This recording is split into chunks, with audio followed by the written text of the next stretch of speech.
FM News 101 KXL.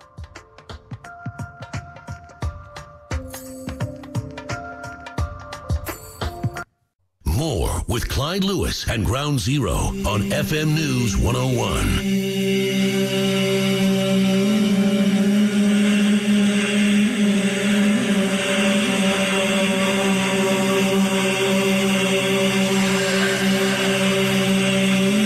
I'm Clyde Lewis. You are listening to Ground Zero tonight, a special D.B. Cooper show with Galen Cook. And also my guest, Bruce Smith, tonight. The book is D.B. Cooper and the FBI, a case study of America's unsolved skyjacking. It's going out to Dave in Florida. Hi, Dave. You're on Ground Zero. Hi. How you doing? Good. Go ahead. I was just interested in your St. John's theory. Okay. And to wave hello to Galen there. I haven't spoken with him yet. I've emailed him many times, but we've never really touched base. Okay. Voice-wise. Okay. Is this Shutter? Yeah. Hey. Hi, Shutter. So, Shutter, what do you do, me. buddy? What do you do? I'm a contractor. Oh, okay. Subcontractor. It says here you have a D.B. Cooper forum. Yes, sir. Tell me about it. It's called thedbcooperforum.com. It's just basically a forum where I get a lot of brains going at the case. And what kind of categories? I got pictures, galleries, okay. the whole 9 yards. Well, great. So give the website again. We'll get people over there. What's it called again? The DB Cooper Forum. Okay, the dbcooperforum.com. All right. Well, Shutter, thanks for calling the program.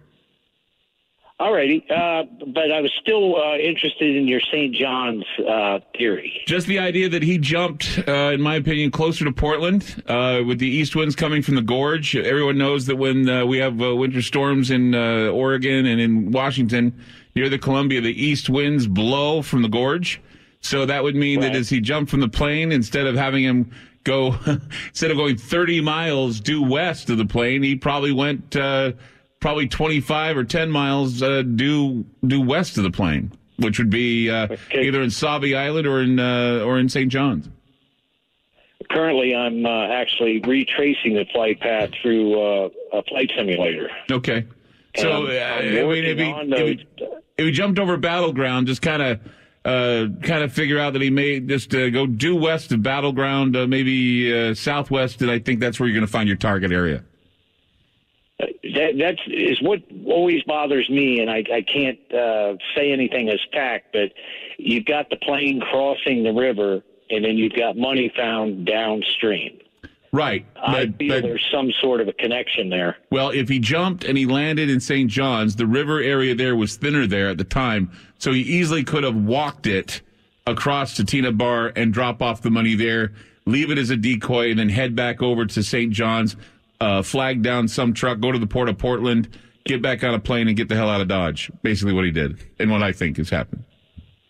Right. Because the port of Portland's very close to where he would have landed, and he would have he could have got on some delivery truck at the port of Portland, or maybe even said that he was going to do a little bit of work there or something, and somebody picked him up, took him to the airport again, and he flew right back out again, back to where he wanted to go, whether it be Reno or Utah or someplace. Right. Okay? That's my theory. Alrighty. All right, Dave, thanks for the call. Hey, Bruce, thank you so much for being on the program tonight. Oh, my pleasure. Always interesting news from you. And Galen Cook, thank you so much for coming in and paying us a visit. I know you have to head out again, but when you pull through again, we'd love to hear from you. If we find any new facts, because I know that we're constantly digging in your book, when it comes out, let me know. Clyde, it's always a pleasure, not just reuniting with you as a friend and as a great radio host, but this one of the greatest unsolved criminal mysteries of our time, which is now a legacy. You and I get to work on it. Thank you, Clyde. Yeah, and Bruce, thank you so much for your hard work. You're underappreciated. People need to buy your book, D.B. Cooper and the FBI, a case study of America's only unsolved skyjacking. It's really good. I have a copy of it on in my email. I read from it. It's a wonderful book. How do people get a hold of it quick, Bruce?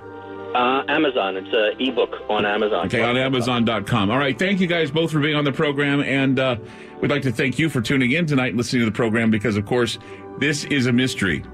big mystery, and we have been right at the forefront of getting to the bottom of it. And we will probably be out in Ariel again this November and doing more investigating and more talking about D.B. Cooper. Thank you so much for listening tonight, and we will see you tomorrow on Ground Zero. Good night.